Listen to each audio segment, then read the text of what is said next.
welcome to One Man's Tracks, the second-hand music channel. It's always such a thrill to dig through a discarded collection and discover an old band, but I find it particularly rewarding when I find a fun one that comes from somewhere nearby. Today's group of rambunctious West Coast rockers, Pure, blasted onto the 90s alt-wave with some radio hits, some soundtrack slots, and even some much music exposure, but sadly by the end of the decade their diverse guitar-driven sound wasn't quite as commercially viable for labels, and this great band had run into the classic uncalculable creative differences and were done and forgotten to me because, holy moly, where is this band now? Haven't heard much from them, but they've got some great stuff. Let's get into it. Following the breakup of the band After All in the late 80s, longtime collaborators Geordie Birch and Todd Simcoe would form Pure in Vancouver in 1991.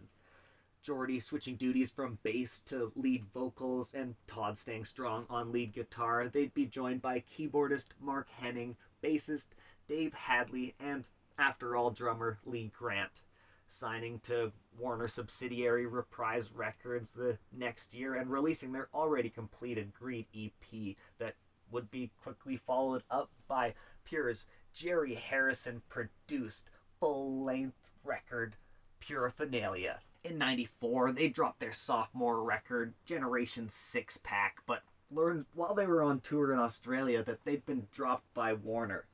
Alongside some personnel changes at this time, with Mark Henning leaving the group to form a power pop trio called Blisterine and Jim Hobbs taking over on the drums, it prompted them to start their very own label called Shag and release their Extra Purestrial EP in 1995. The popularity of which would lead to a mammoth record deal who would see the re-release of that Generation 6-Pack album just slightly different the very next year. Pure's particular coastal blend of garagey surf rock has a way of beautifully reflecting the sentiment of a summery day spent camped out by the water. It's easygoing, chill at times, yet still danceable, and with an indie spirit and grungy sprinkles spattered in. The final evolution of that sound would amalgamate with this. Released in April of 1998 through Mammoth Records, produced by Geordie and Todd. It's Pure's third and final album, Feverish. With a little something for every 90s alt lover. It's got the odd rowdier track here and there, but for the most part, Feverish is an unhurried, diverse mix of daydreamy, escapist rock and roll. An any way you like it, appreciation for the Simple Stuff album, whose nostalgic echoes fill me with a grateful sense of bittersweet longing. Sad it's over, but happy it happened and that I happened to find it and give it a try. I am still a little surprised that I didn't hear about these guys earlier because, on top of them being about as local as they come, these guys very clearly and competently captured the distinct vibes of the time. I mean, just give the groovy pull and pace of the deliciously fun opener, Chocolate Bar, a taste. Bopping us along, this slightly off-the-wall kickoff cruises us quickly into this record's more folksy direction, with trucks, campers, and trees taking us out of the city and into the bush. It's a particularly endearing number for a guy living in a camper. This song's sweet yearning for simplicity alongside its don't look back attitude make for a great dirt road rocker. The withdrawal or even regret starts to set in with the hazy, hypnotic title track. Feverish's somber, layered surf rock seems to be a moody reflection on the fragility and shallowness of our existence.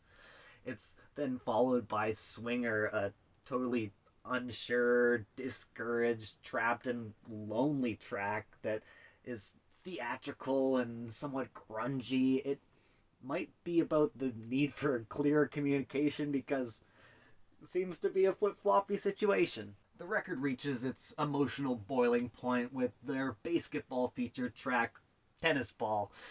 It's high energy, in your face, even a bit disorienting at times. Super fun though, but maybe a little formulaic.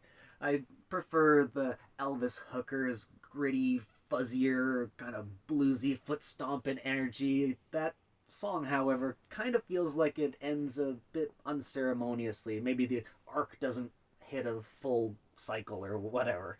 Missing something here. We get a little mid-LP holiday EP of sorts with my surfboard and my dog getting us back onto the beach, hanging out, cooling off to some tropical vacation vibes, followed by the jaunty hobo rockin' of Sunshine and Happy Hour, and that rolls right on into the glamorous pawn shops of their tongue-in-cheek number called Palm Springs. This album's Sunday morning moment is brought to us by the intro of the track Pay Your Way.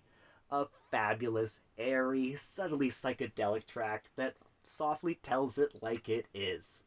It's a lovely way to sway into more longing with the excellent, frustrated dynamics of Four Cups of Joe, topped off with a couple of awesome, expansive rockin' send-offs called March of the Loonies and New Wave Cowboys, the latter of which being their most pavement-sounding song on this record, full of hints of Nirvana, Tripping Daisy, even Soul Coughing, just a prototypically rad 90s band that took their valiant kick at the music industry and ought to be remembered fondly for it. Pure disbanded in 2000, but still released a single here and there. Even just last year, Geordie put one out under the Pure moniker.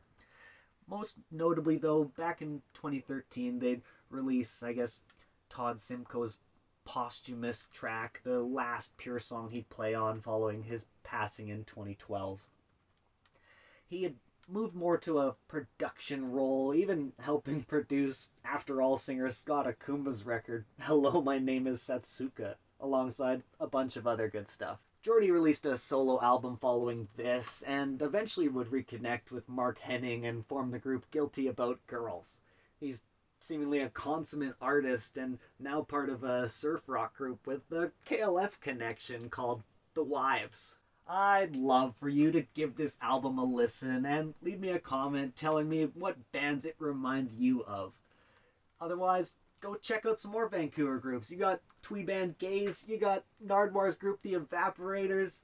Leave me a like if you're still here. Consider subscribing for more throwback hits of musical nostalgia.